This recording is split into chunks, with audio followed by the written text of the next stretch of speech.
Në jug të Italisë, mes rrugëve rurale të Puljas, shtrihet një vend që banorët vendas e njohin me një emër të zymt: Contrada Femina Morta. Një zonë gurorësh të braktisura larg syve të botës. Me 29 prill 2025, pikërisht këtu, hetuesit italian do të bënin një zbulim tronditës. Ky pejsazh i vetmuar u shndrua në një skenë të një prej krimeve më makabre të ndodhura vitet e fundit.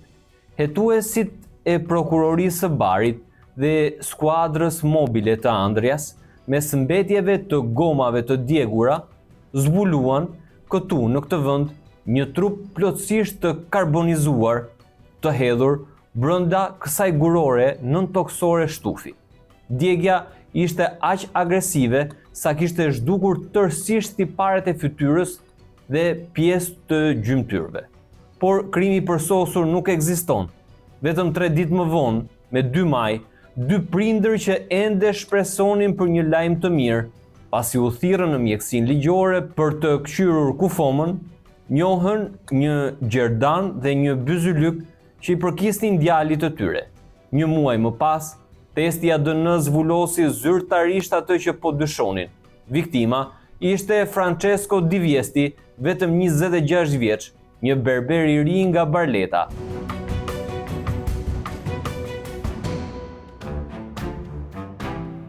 Francesco Di Viesti ishte zhdukur mbrëmjen e 25 prillit 2025, por pyetja që do të ndiqte hetuesit për muaj me radhë ishte shumë më e madhe se identifikimi i viktimës. Çfarë kishte ndodhur në orët e fundit të jetës së tij? Kush e kishte marrë? Kush e kishte çuar në atë gurore? Dhe mbi të gjitha, pse? Sipas një dosje hetimore të prokurorisë së Barit, përgjigjet duhen kërkuar në një seri ngjarjesh që nisën mbrëmjen e 25 prillit 2025 në zemër të qytetit të Barletës. Barleta është një qytet italian bregdetar i qetë, rreth 50 km larg në veri të Barit, por sipas hetuesve, pas fasadës së përditshme të relaksit të qytetit prej 90.000 banorësh, në prill të vitit 2025 ekzistonte një realitet tjetër, një realitet grupesh rivale, kontrolli territori dhe kryesorja, trafiku droge dhe tensioni mes palëve shpërthen.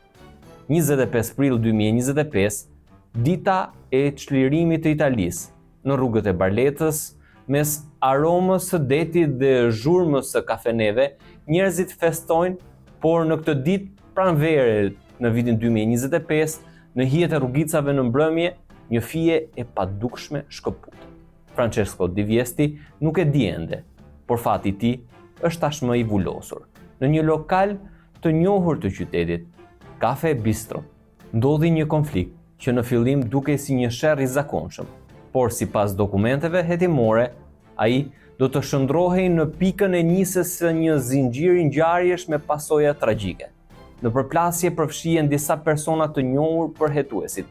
Mes tyre, edhe pse jo drejt për drejt, ishte edhe parukieri 26 vjeçar Francesco Di Viesti. Pamjet e kamerave të sigurisë regjistrojnë debatin dhe përplasjen fizike. Asgjë nuk lë të kuptohet se pak orë më vonë, njëri prej tyre nuk do të ishte më gjallë. Para se të vijojmë më tej, do sqarojmë pak nga konteksti i situatës dhe agravimit që kishte ndodhur, referuar gjithmonë dosjes së prokurorisë së Barit. Gjetjet komplekse hetimore të përmbledhura nga policia gjyqësore në një kallëzim penal, përmbajtja e të cilave përmendet për një përshkrim të detajuar të sjelljes dhe një analizë të plotë të provave të mbledhura nga prokuroria e Barit, kanë bërë të mundur të rindërtojnë ngjarjet pas të cilave Francesco Di Viesti u zhduk në Barleta në mbrëmjen e 25 prillit 2025 dhe në të njëjtën kohë të përshkruajnë plotësisht sjelljen e të dyshuarve të kësaj ngjarje. Para se të specifikojmë se çfarë doli në pah në këtë drejtim, duhet të merret në konsiderat se tashmë në bazë të informacionit të parë të dhënë nga prindërit, doli në dritë se në orët menjëherë para zhdukjes së tij, Francesco Di Viesti, në shoqërinë e Emanuele Gorgoglione, me të cilin ai ndante aktivitetin e shitjes me pakicë të drogës në Barletta, ishte takuar në kafe bistro në Barletta me të dyshuarit Nicola Di Benedetto dhe baban e tij Saverio Di Benedetto. Të dy të fundit kishin dënime të mëparshme në lidhje me drogën dhe u gjetën gjithashtu të përfshirë në shitjen me pakicë të drogës në të njëjtën zonë, si pjesë e dinamikës kriminale të udhëhequr nga shqiptari Igli Kamberi. Takimi midis të katërt rezultoi më pas në një përleshje ku përfshiheshin Nicola Di Benedetto dhe Emanuele Gorgoglione, në të cilin mori pjesë dhe Saverio Di Benedetto, ndërsa Francesco Di Viesti nuk dukej të ishte i përfshirë drejt për drejt, duke mbetur të paktën i painteresuar në përballjen fizike. Prokurorët italian janë të bindur se konflikti i dhunshëm në lokalin Bistrot është e qartë se rrjedh nga mosmarrveshje që lidhen me aktivitetin e shitjes me pakicë të drogës në të njëjtën zonë, të kryer nga individ që veprojnë nën kujdesin e dy fraksioneve të ndryshme, njëri prej të cilëve, ai në të cilin veprojnë dy Di Benedettot, drejtohet me sa duket sipas hetuesve italian nga Igli Kamberi. Nga ana tjetër, grupi i Ruggero Lombardit, kunati i Emanuele Gorgogliones, për këtë arsye, menjëherë pas grindjes fizike, kunati i Gorgogliones u përpoq të kontaktonte shqiptarin, por nuk mundi të fliste me të. Në të njëjtën kohë me të njëjtin qëllim, duke përdorur numrat e telefonit të disa kalimtarëve, Emanuele Gorgoglione kontaktoi numrin e telefonit të dedikuar për trafikun e drogës dhe të ofruar nga banda e lidhur me Kamberin te tregtari i drogës, siç u konfirmua dhe nga monitorimi dhe vëzhgimi i numrit të telefonit. Kur konflikti përfundoi në kafe bistro, historia nuk mbaroi aty. Në fakt, sipas hetuesve, aty sapo kishte filluar. Pak minuta më vonë, telefonatat mes anëtarëve të dy grupeve rivale po shtoheshin dhe gradualisht vëmendja përqendrohet në një adresë, Via Armando Diaz 49, banesa e shqiptarit nga Tirana, Igli Kamberi. Sipas dosis, aty fillon të formohet grupi që më vonë do të bëhet objekt i hetimit.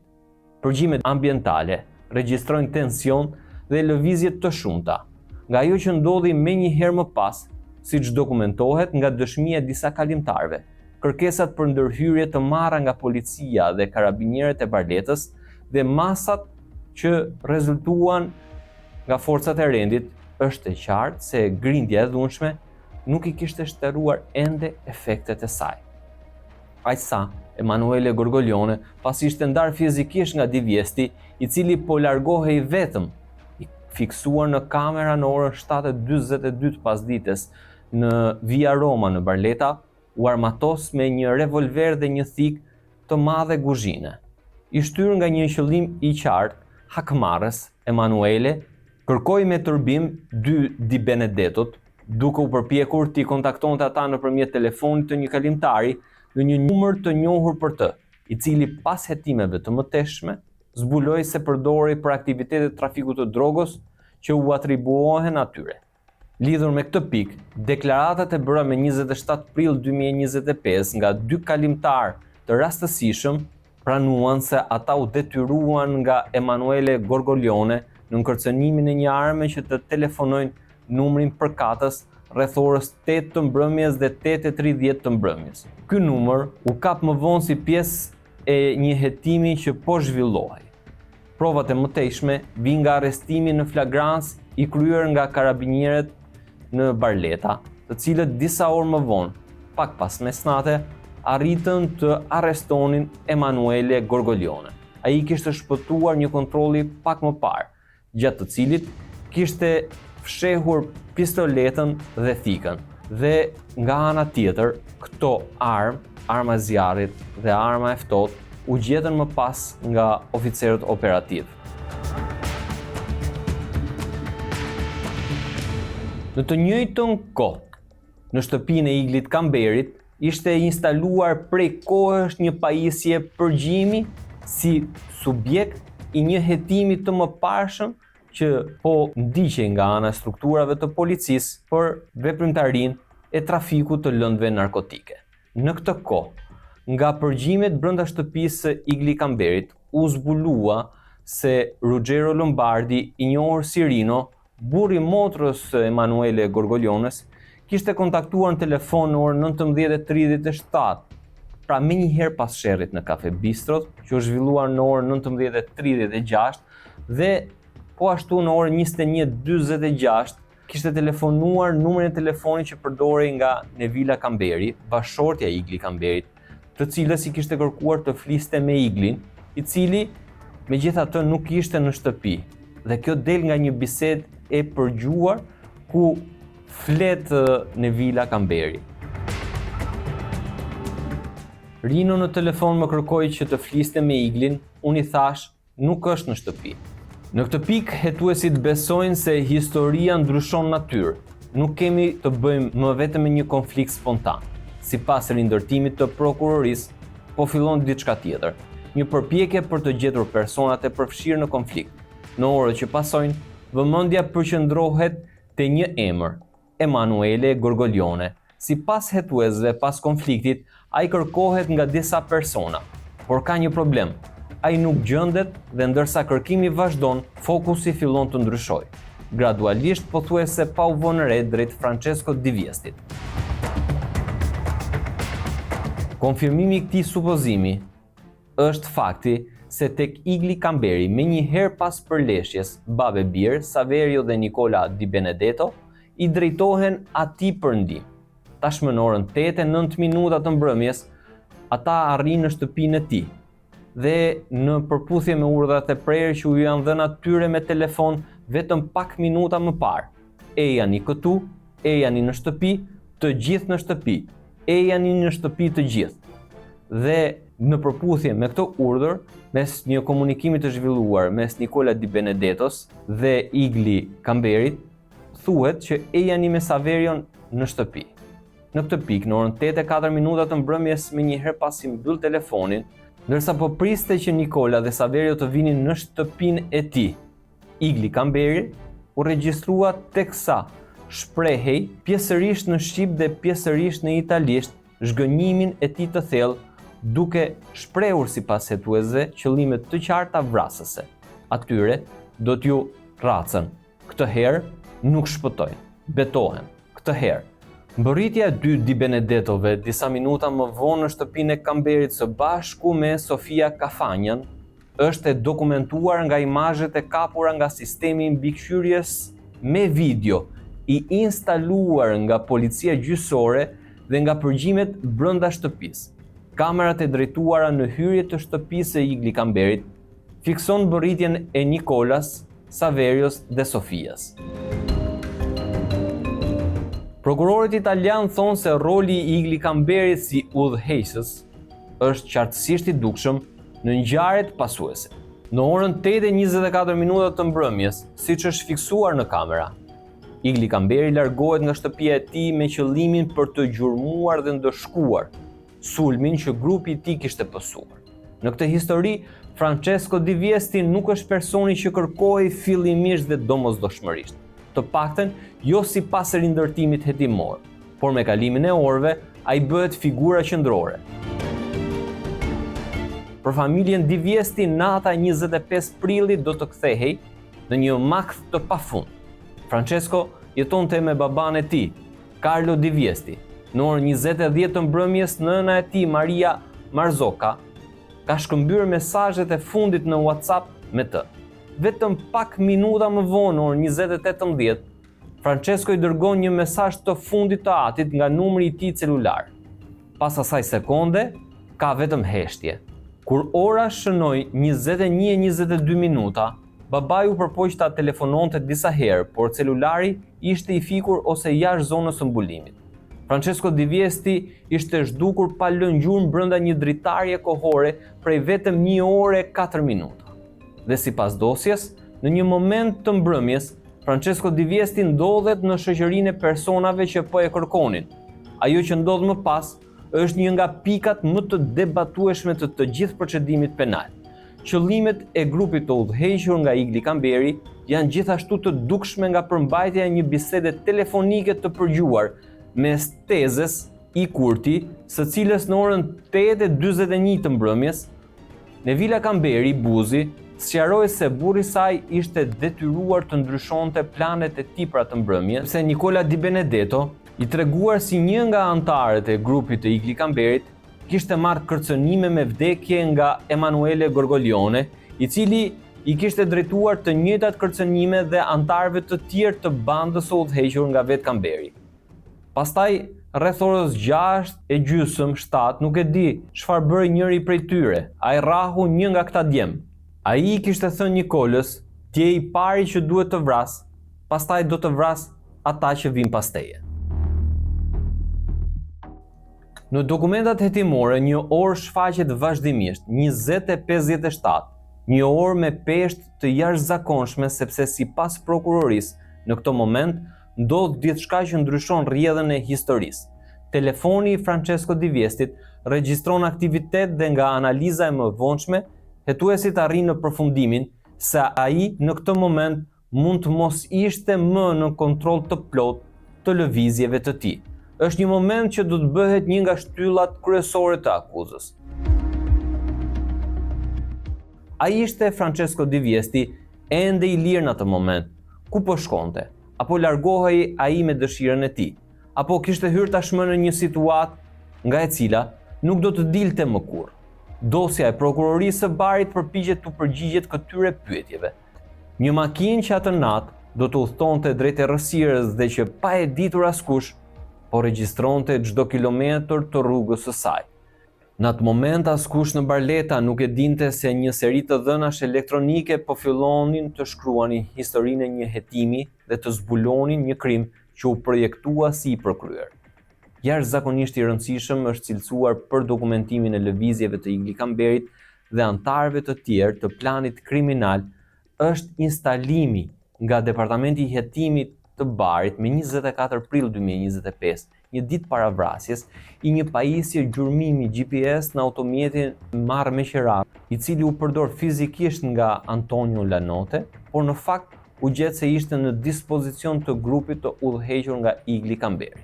Kjo bëri të mundur gjurmimin me saktësi ekstreme të gjitha lëvizjeve të bëra nga automjeti me të dyshuarit në bord, pikërisht gjatë kryerjes së vrasjes. Në retrospektiv, kjo është ndoshta pika ku historia merr drejtim krejt tjetër, sepse nëse GPS-i nuk do të ishte aktiv, hetuesit do të kishin shumë më pak përgjigje dhe ndoshta nuk do ta gjenin kurrë trupin e Francesco Di Viesti.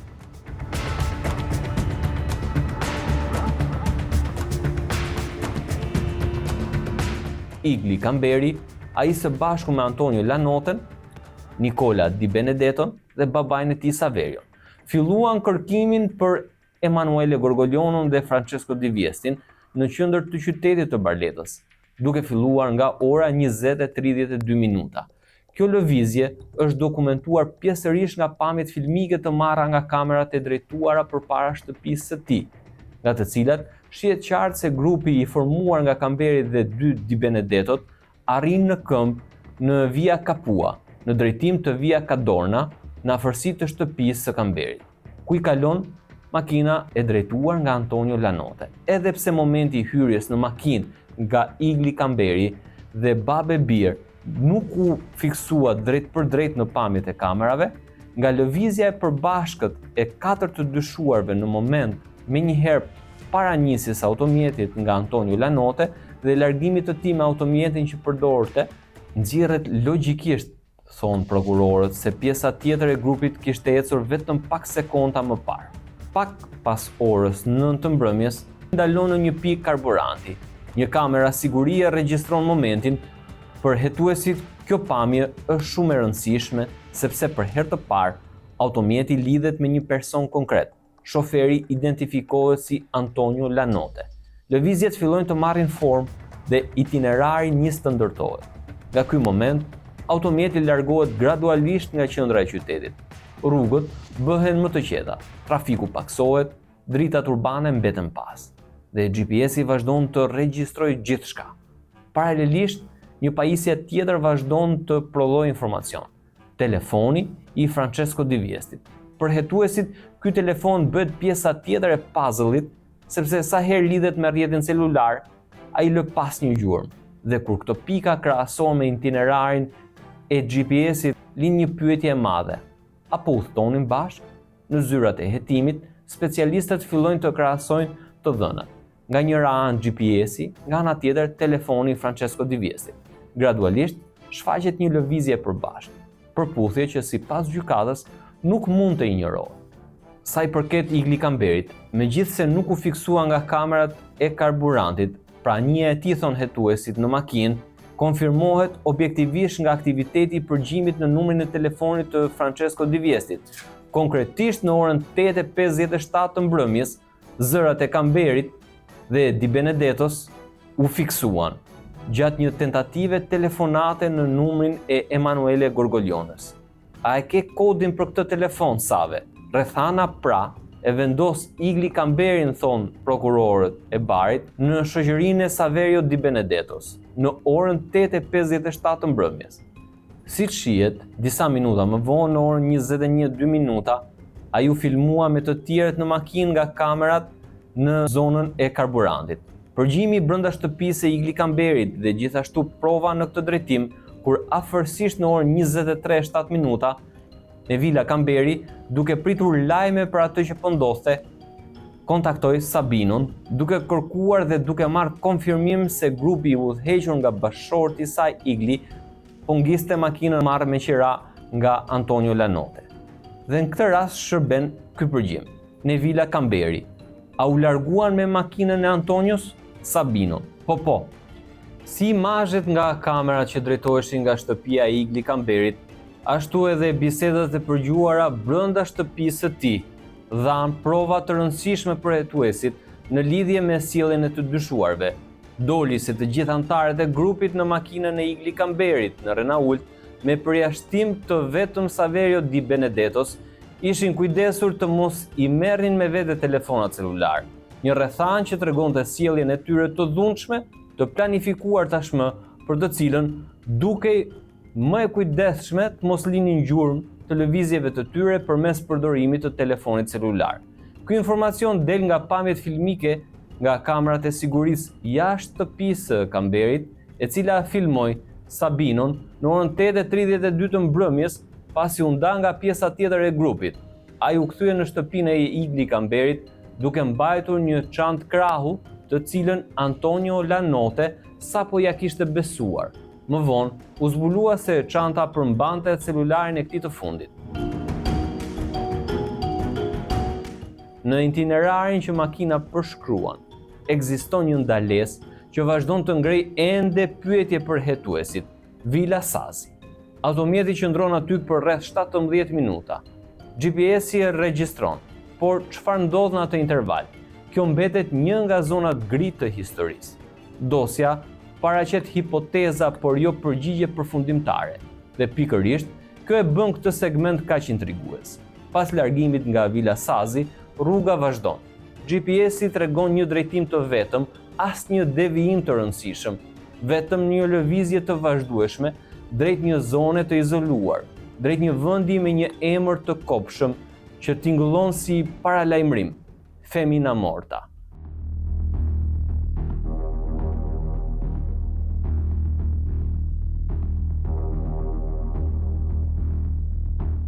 (23:17). Kjo është ora që shfaqet në raport. Për 12 minuta nuk lëviz.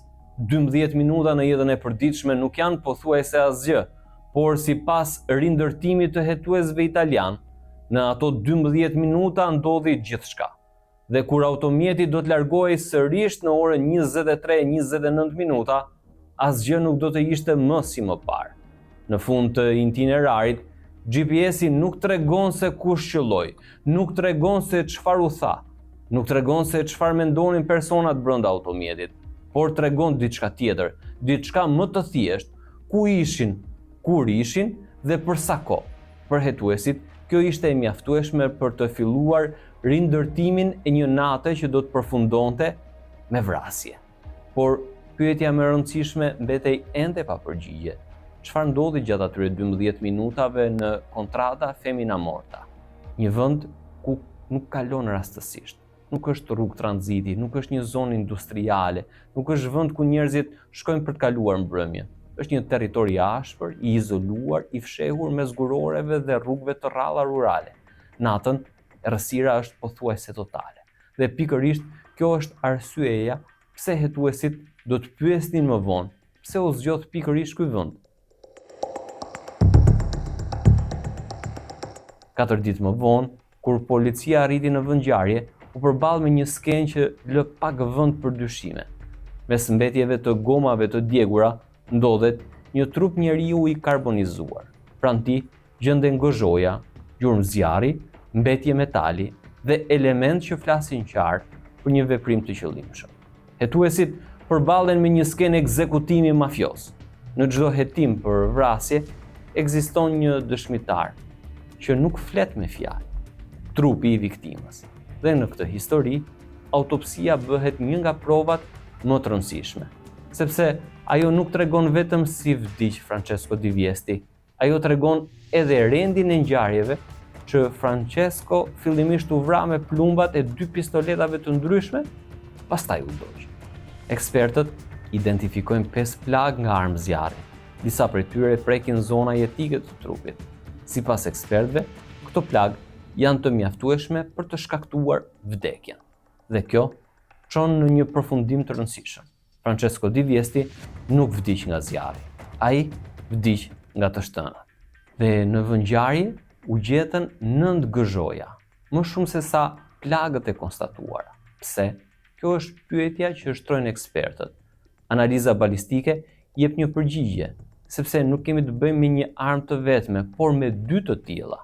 Sipas ekspertizës, në vend ngjarje janë përdorur 2 pistoleta, të cilat nuk dihet nëse janë përdorur nga një person i vetëm apo nga 2 persona të ndryshëm njëkohësisht. 2 kalibra dhe 2 burime zjarri.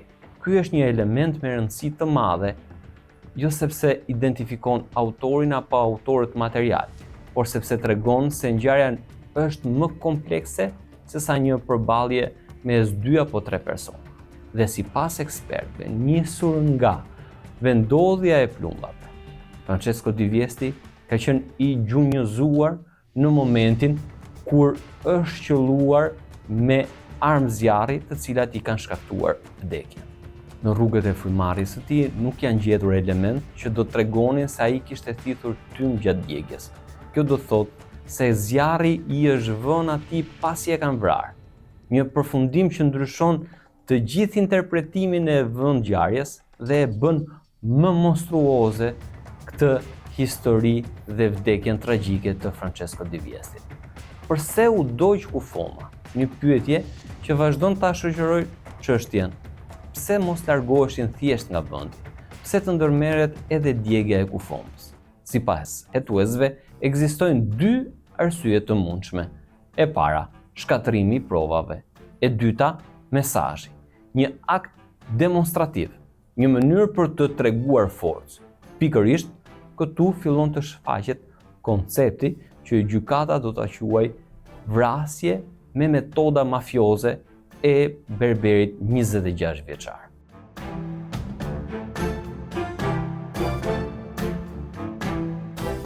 Pas kthimit në shtëpi, grupi kujdeset që të heq njollat në rroba me Coca-Cola.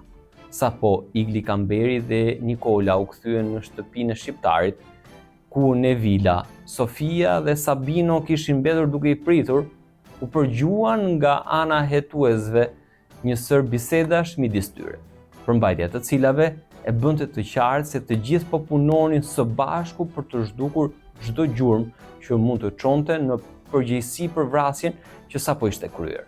Në veçanti Igli u kap ndërsa i jepte udhëzime të sakta gruas së tij, Nevilës, në lidhje me larjen në temperaturë të lartë në lavatriçe të rrobave, duke përdorur zbardhues të rrobave të tij dhe atyre të përdorura nga bashkëpunëtori i tij Nikola.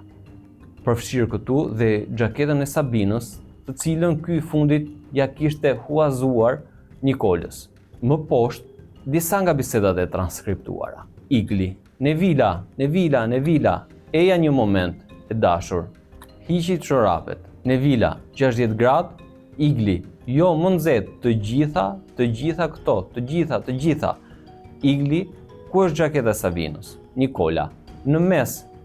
Igli: shko, Nevila, zbardhuesi është atje. Mund të ma japësh? Nuk e di çfarë është. Nikola: o, kjo. Nevila: po. Edhe kjo? A duhet ta fus edhe këtë në zbardhues? Në këtë kontekst, thon hetuesit italian, Igli Kamberit i lind ideja që gruaja e tij Nevila t'i shpërlaj rrobat me Coca-Cola përsëri, duke besuar me sa duket se kjo do ta ndihmonte në heqjen më efektive të gjurmëve të lëna në rrobat e tij. Ai i dha udhëzime Sabinos të gjente dhe të blinte Coca-Cola. Bëj diçka. Shko bli 10-20 kanaçe Coca-Cola. E kupton? Kudo që t'i gjesh.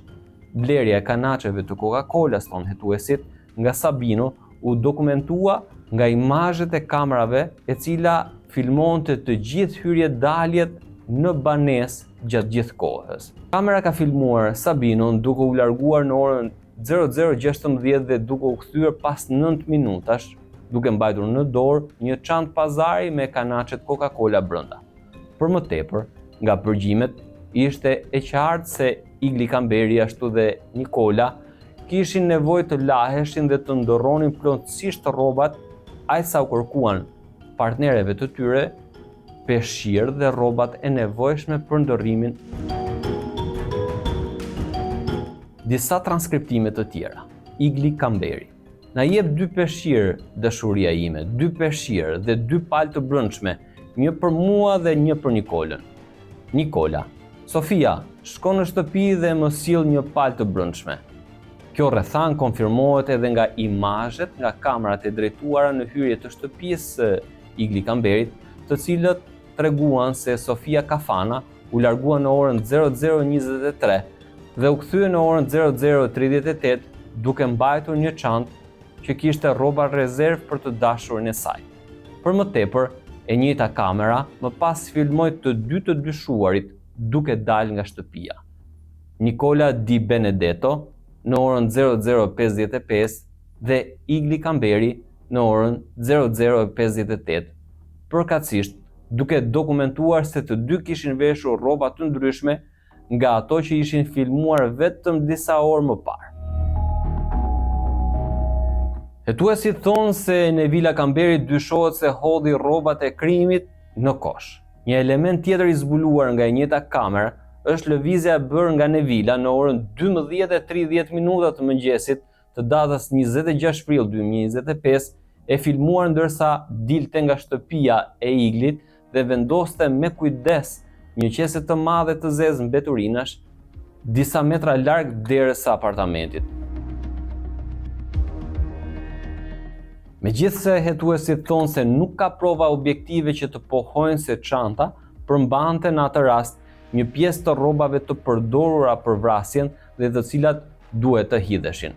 Kjo rrethan duket e besueshme për hetuesit italian, duke marrë parasysh disa komente të përgjuara pak më vonë midis Nevilës dhe Sofias, në lidhje me rrobat të cilat ishin hedhur të gjitha në mënyrë të pakthyeshme. Nevila: xhaketa Armani, Jeleku. Sofia: i gjithë kostumi që mbante veshur, çorapet, bluza, të brendshmet, të paktën ato shpëtuan. Sofia: faleminderit Zotit, më jepni një çantë që t'i marr pak. A ke ndonjë çantë të vogël? Hetuesit thonë se duke u rikthyer te vlerësimi i sjelljes së të dyshuarve në orët dhe ditët menjëherë pas vrasjes, përveç asaj që është raportuar tashmë në lidhje me mënyrën se si ata punuan materialisht për të zhdukur çdo gjurmë që mund të çonte në përgjegjësinë e tyre për zhdukjen e Divjestit, me 26 prill 2025 u përgjuan dhe biseda brenda shtëpisë midis Igli Kamberit, Nevilës gruas së tij, Nikolës dhe të dashurës së tij Sofias, me qëllim që të binin dakord për një version unik në lidhje me lëvizjet dhe udhëtimet e ndërsjellta të bëra mbrëmjen e kaluar.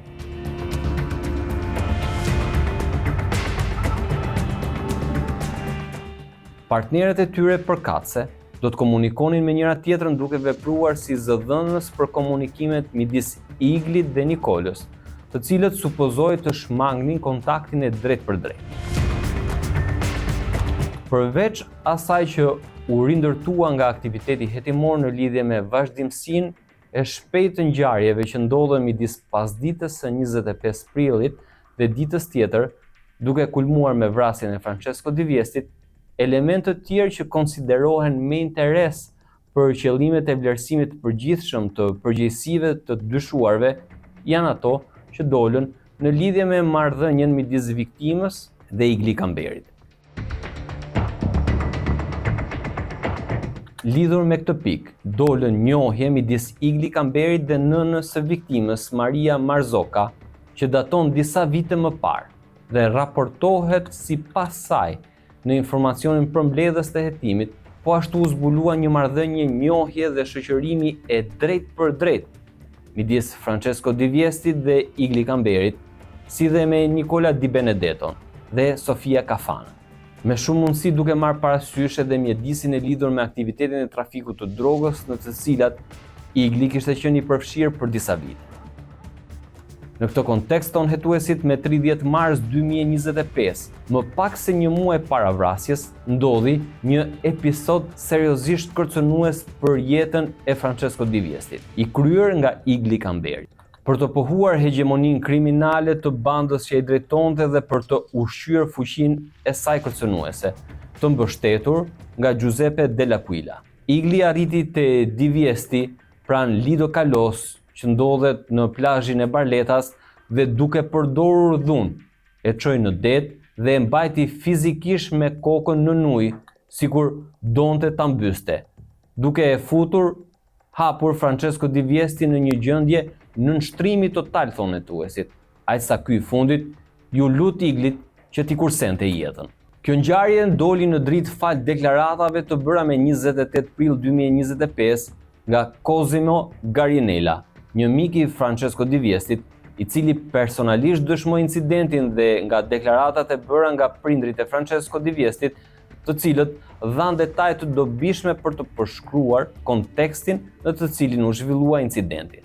Në thelb, u vërtetua se motivi për friksimin rrithe nga një borxh fillestar prej 550 eurosh që Di Viesti i detyrohej, për të cilin Igli Kamberi kishte rregulluar qiran e një makine në pronësi të Di Viestit për disa ditë.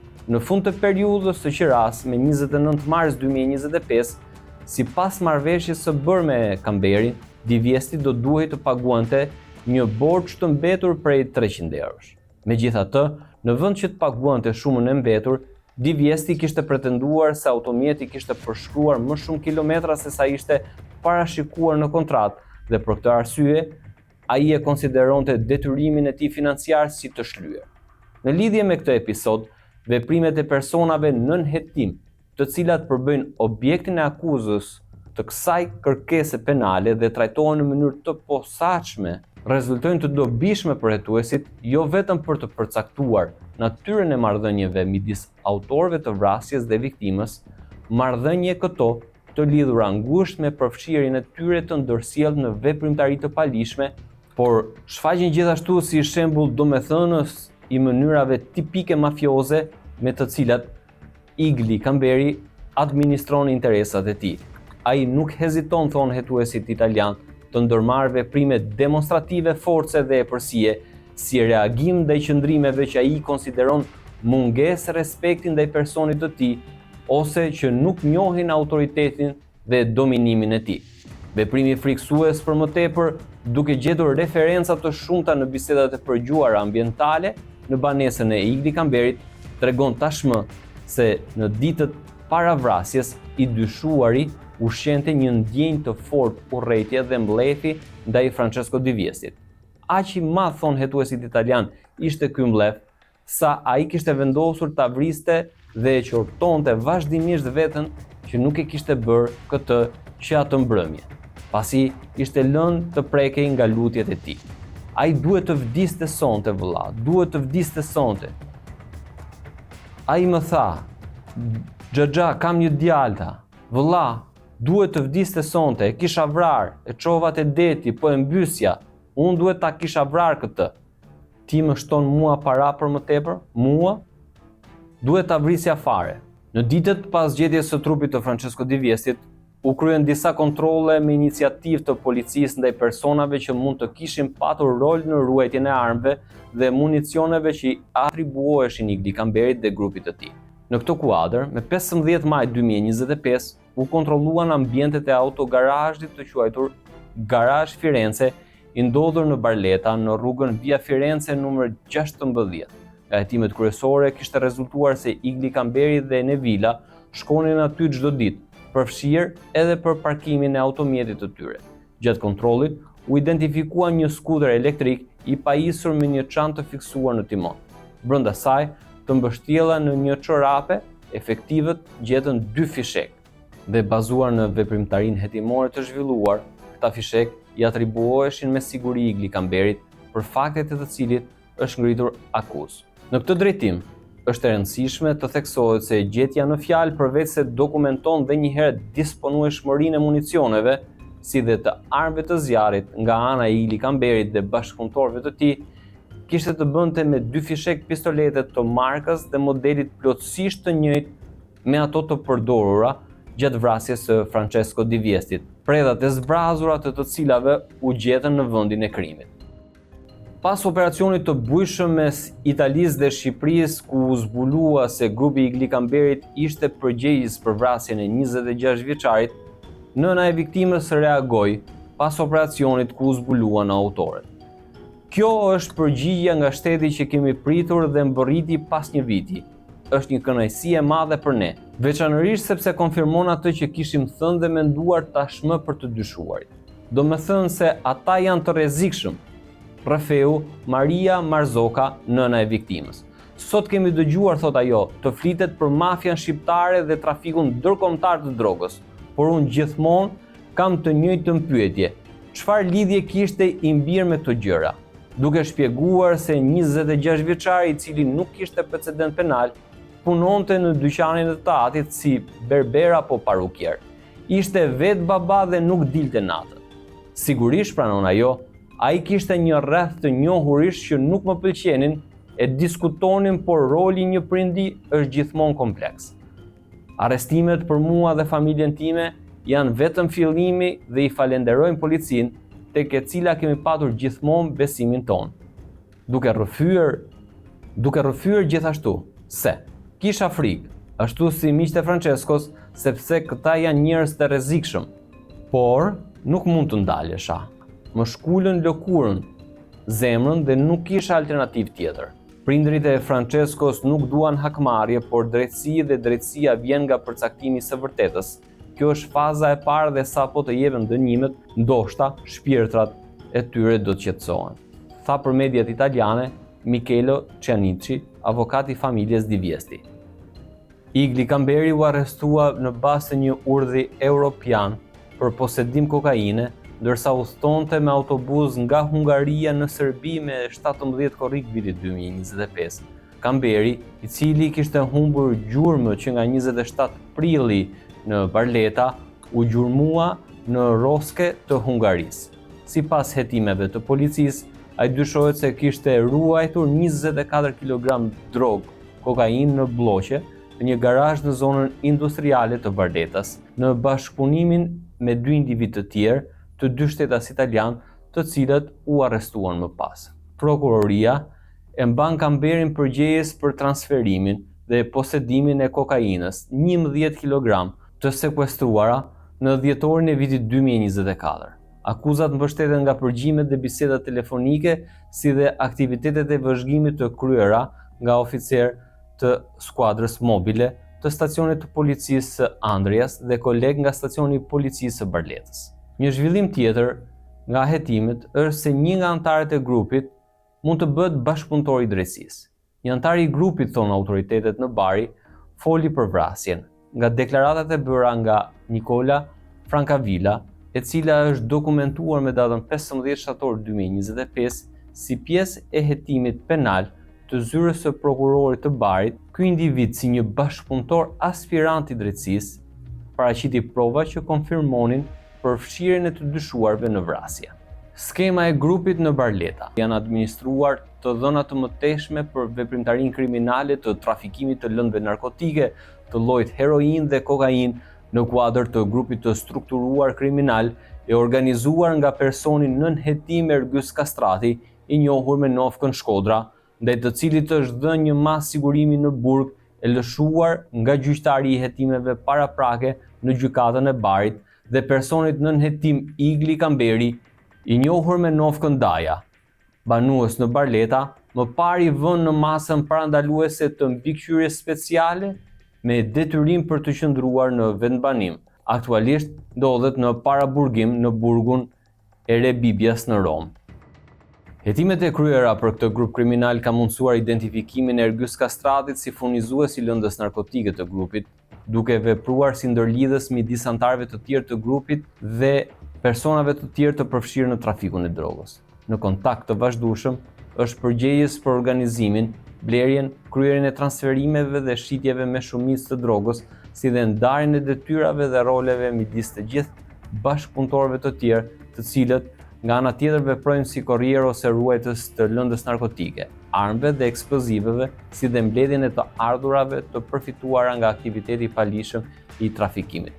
Krahas personit nënhetim, Igli Kamberi në menaxhimin e të ardhurave të përfituara nga aktiviteti i trafikimit të lëndëve narkotike, është përfshirë bashortja e tij, Nevila Kamberi Buzi dhe Tezja, nga veprimet hetimore deri në këtë fazë shfaqen dhe shtetasit Giovanni Minola nga Orja e Barit dhe bashortja e tij shqiptare, si dhe Antonio Tarantini nga Torito e Barit, me të cilin Igli Kamberi dhe Ergys Kastrati ndanin të njëjtën dinamikë kriminale që synonte lëvizjen e heroinës dhe kokainës në bloqe, në lidhje me mbledhjen dhe transferimin e shumave të mëdha të parave kesh nga Italia drejt Shqipërisë, të dërguara nëpërmjet kamionistëve ose korrierëve. Nga hetimi rezulton se bashkëpunëtorët e grupit kriminal për aktivitetin e tyre kriminal në disa raste përdornin si baza logjistike shtëpinë e Angelo Corte, që ndodhej në Lupariente në Orja të Barit, dhe ka rezultuar pashtu pjesëmarrja e shtetasve Ana Maria Lamia Caputo, Alessio Maggio e Sergio Lamonaca, korrier të grupit kriminal. Këta shtetas, duke ndjekur udhëzimet e rrepta të dhëna her pas here nga personi nënhetim Igli Kamberi ose Ergys Kastrati dhe duke drejtuar makina të pajisura posaçërisht me vende të fsheta, ishin përgjegjës për sigurimin, fshehjen dhe transferimin e mëvonshëm të substancës narkotike te blerësit, përveç se ishin përgjegjës për mbledhjen e parave, duke transportuar shuma të mëdha të destinuara për t'u dorëzuar te shoferët ose transportuesit që drejtoheshin për në Shqipëri.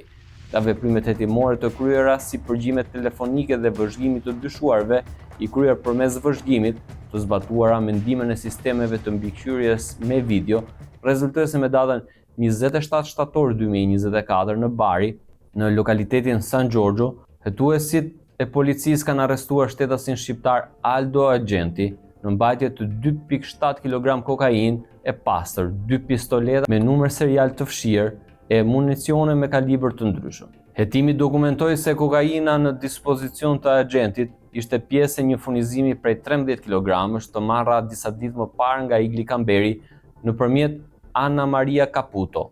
Me 6 dhjetor 2024 në Barleta, stafi i stacionit lokal të policisë arrestoi Alessio Maggio dhe Sergio Lamonaca. Atyre u gjetën 10 kg kokainë e pastër të ndarë në poaq bloqe, një pistolet 9 mm dhe municionet përkatëse. Hetimi zbuloi se droga e gjetur ishte pjesa e dytë e një furnizimi për 25 kg kokainë të ndarë në bloqe të kryer në Rom, duke filluar nga 25 nëntori 2025, për të cilin Igli Kamberi aktualisht po mbahet sipas një mase sigurie të lëshuar nga gjykata e Tiranë. Me 19 shkurt 2025 në Torito Bari, karabinierët arrestojnë një shtetas shqiptar, Renato Truhaj, që ndalohet ndërsa pongiste autoveturën Toyota Yaris me targa gjermane, në bordin e së cilës transportonte 11 kg kokainë të pastër të fshehur në një vend të veçantë për fshehje destinuar për tek Antonio Tarantini.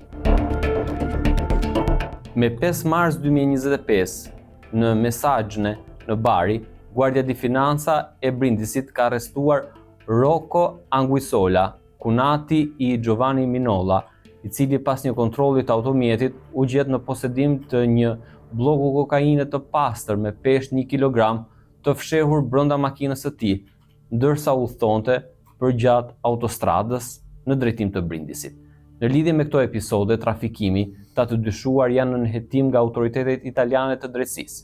Gjithashtu, rezultoi e provuar se Ergys Kastrati dhe Igli Kamberi kanë patur rol kryesor në grupin e strukturuar kriminal, si në kryerjen e veprave penale të trafikimit të narkotikëve, ashtu edhe për veprën penale të pastrimit të produkteve të veprës penale apo veprimtarisë kriminale, si dhe në vepra të tjera penale të kryera kundër jetës dhe shëndetit. Në kuadër të skuadrës së përbashkët hetimore janë administruar aktet, vendimet e gjykatave italiane dhe me ndihmën aktive të Eurojustit, autoritetet në Itali dhe Shqipëri u kanë dhënë një goditje të madhe grupit kriminal të organizuar, të përfshirë në trafikimin e drogës, në shkallë të gjerë dhe në pastrimin e parave. Gjatë një dite të përbashkët veprimi që u zhvillua me 26 maj 2026 në Itali dhe Shqipëri, u arrestuan 12 të dyshuar dhe u lëshuan 3 fletëthirrje kundër 3 personave të tjerë. 4 biznese të shpërndara nga jugu në veri të Shqipërisë, 10 llogari bankare dhe 8 automjete janë mes pasurive të sekuestruara grupit kriminal të shkatruar nga SPAK dhe DIA në Itali. Pasuritë janë në emër të familjarëve, të anëtarëve të grupit, sidomos drejtuesve Igli Kamberi dhe Ergys Kastrati.